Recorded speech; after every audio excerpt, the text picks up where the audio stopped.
Hello YouTube, it's tutorial time.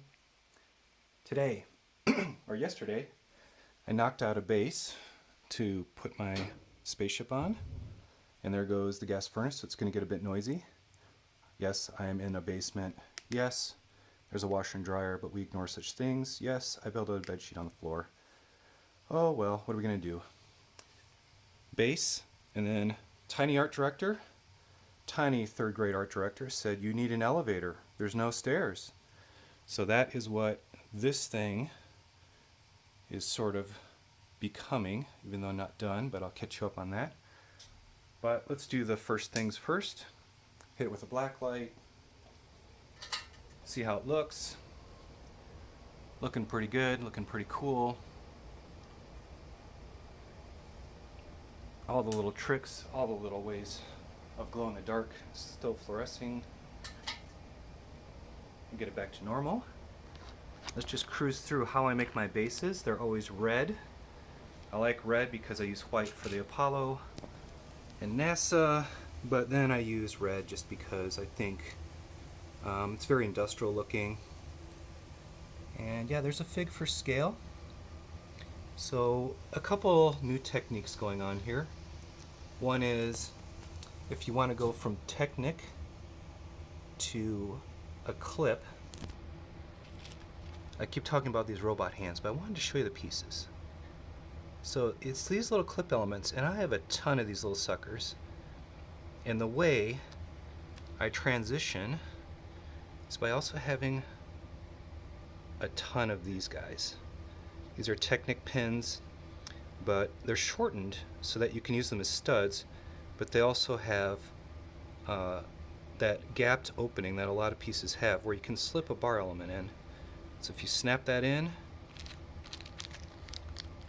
you have some of these guys, then you're off to the races. So I've put good old spring-loaded pew-pews in here. They fluoresce. But I thought they gave a nice idea of a fluorescent light, lighting up this thing at night under black light. And around the core structure, I have a nice sandwiching technique. I never put this to use, but I kind of came up with it because I wanted to come up with something that could be really a long column and reinforced. So what's happening here is I bought a bunch of the 1x2 bricks with a Technic pin post coming out the side molded in. And you can see they're going to be on opposite sides. I do it again for the other side, and then 1, 2, 3, and then I repeat the pattern, so that if you have these wonderful Technic elements, and there's a 7 for short length, and then the much longer one pinning in the middle, but every 7 Technics has a structural pin, and by using Technic to sandwich this core together and keep the studs gripping on both sides, you have this alternating reinforcement that makes this column ridiculously strong. And because I can't do that one-handed now, I'm just going to leave it there. That's okay. It's still strong enough. So it comes up, and of course, like any good structure, you want to triangulate it. So I run Technic lift arms, I call them beams, alternating, crisscrossing all through the structure. If I was going to do a bridge build, this might be one way of coming at it.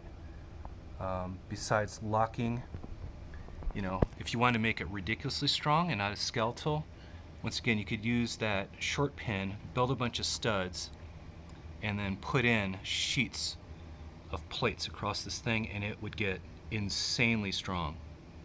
It would have an insane grip. Other than that, the pick-a-brick wall had a bunch of 4x6 plates, so I've been buying those, anticipating building bases. They also had 2x6s, which I've put underneath just to grip the living daylight out of that thing. And then the transition are those little guys right there, where it's a 2-pin to a studful thing holding it up. So those are just alternating around. So if I have a strong core, it just snaps in. And it does pop off from time to time. Like if I was going to travel, it would probably pop. It's really easy to pop back in. And as far as finishing details, I have yellow 1x1 rounds with a trans-neon green in the middle. So the trans-neon green will fluoresce. And they kind of look like a kind of like a, from a distance that they're the same color. But if you hit it with a black light, those things start to pop out. As far as this other stuff, same little tricks going on, just using triangulation. I wanted to give an angle to this. And the spaceship is there. And let's talk about this base a bit. So the trick is, I wanted it to come off at 45 degrees, just for style points, kind of break up the monotony as a separate structure. And the reason, or the way I'm going to do that, or what I've done, is put in those 45-degree plates that you can use as space wings to hit the corner and move that transition through. And of course the lengths have to vary because as that goes inwards, this has to go outwards. And then I had this ridiculously overly complicated angled thing coming out so the pilot can get in. And yeah, stuff's popping off already from that because it's very fragile, because I haven't worked this over too much. But you can see the same idea, using triangulation, going back and forth to lock it together. So very quickly I can throw a stand up that is pretty darn high. 3 large levels rising to the sky, all finished very quickly. That's sort of the go-to method. As far as cool elements, I'm kind of trying to reach over here to a box on the side to show you how these black pins work. And very recently I came across this new type of element, which I'm going to show you. But 2 of those in a row will allow you to immediately transition 90 degrees and get a really nice flush connection going on all of these levels. So just using the L brackets to transition it level by level by level in a repeating pattern. Got it done very quickly. So let me go ahead and use the tripod here and go through some other widgy little things that you may or may not care about.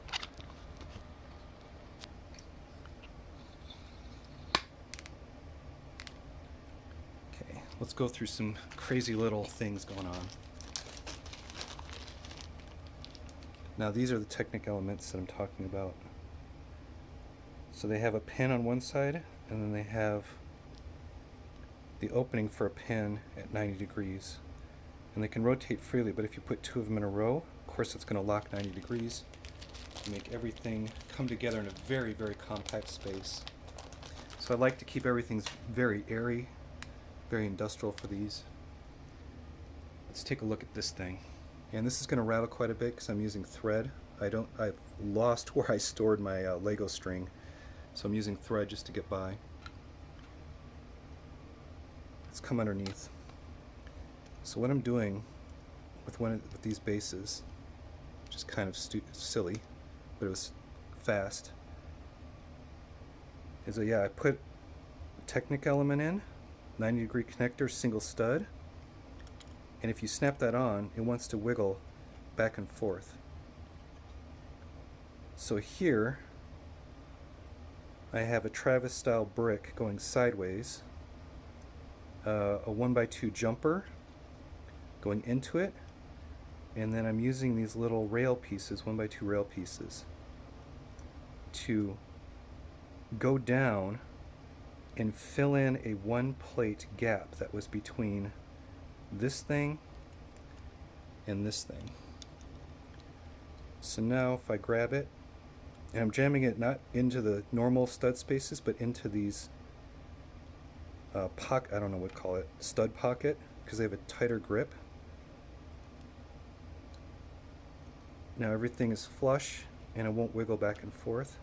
It's not a strong connection, but it's model making level strong. You can see the same cheat going on there. And then things get really wild when I try to actually set something at a 45-degree angle. So this is one where it's actually built at a 45, and I'm using those transition plates to keep it going straight. So the reverse is going on here, and I managed to find a stud connection to this plate, and then by messing around, I have a bunch of different Technic components joining there, through, out, in again, down, around, then up and back into this beam. And then I have a plate to keep this assembly from moving up and down. It wants to kind of wiggle just a touch, so I just threw a plate in there. So this is sort of like an inelegant speed building method just to jam something together quickly, because I'm trying to only take 1 week on this build. And yeah, you can see how that's going to need more work. There's your problem. But yeah, it's kind of nice. I like a modular kind of idea to my builds, so when I have a table, I can kind of set these bases down at random places, kind of keep it easy and breezy. If you watch Lego Masters, you're going to notice that Tyler and Amy, when they build things in chunks. And kind of like islands, they can take elements and move them around. So if they're running low on time, they can spread them out more to make it appear as a whole. Or if they are ahead of plan, they can keep jamming in extra stuff and kind of moving things around until the final hour, where they lay everything down, make a composition, clean it up, and do those sorts of things. You know, and keeping at a nice medium-sized scale, and then if there's a twist, they 2x it up and focus on one large module to accompany all the other medium-sized things that they've done. So that's another great competitive technique, where I'm trying to do the same thing with my displays, where I have a very quick, fast, dirty, stud outwards industrial scale look to my stands, where I just blast them out, you know, over 2 or 3 or 4 hours, where, you know, these ships, I'm being really elegant, very snot, very smooth. Everything is color styled, really thought through, a lot of effort put into it, and then contrasting it with a very industrial stud facing out kind of base and plate. And then modular, so I can move them around and set them down in place to make the final composition. So that's just something I've noticed that, you know, can help me at a display with my mocks, but also could work in a competitive environment where you're under the time crunch of a clock and you don't know how much you're really going to finish, and then when it gets down to last, you know, budgeted time amount to set everything in place, then that's the way you kind of approach it. So hopefully this stuff helped. It's coming together, and by tomorrow I need to have this finished. So this elevator, if I can't find my Lego string, this elevator, I'm just going to lock it into one position and call it a visual and make it a day. Otherwise, I'm going to build something like this, you know, with the string and a nice little maneuver there. Put it on the side, but who knows how far I'll get. Just a nice little 1 week effort and a pretty cool model overall. Bye! Play well!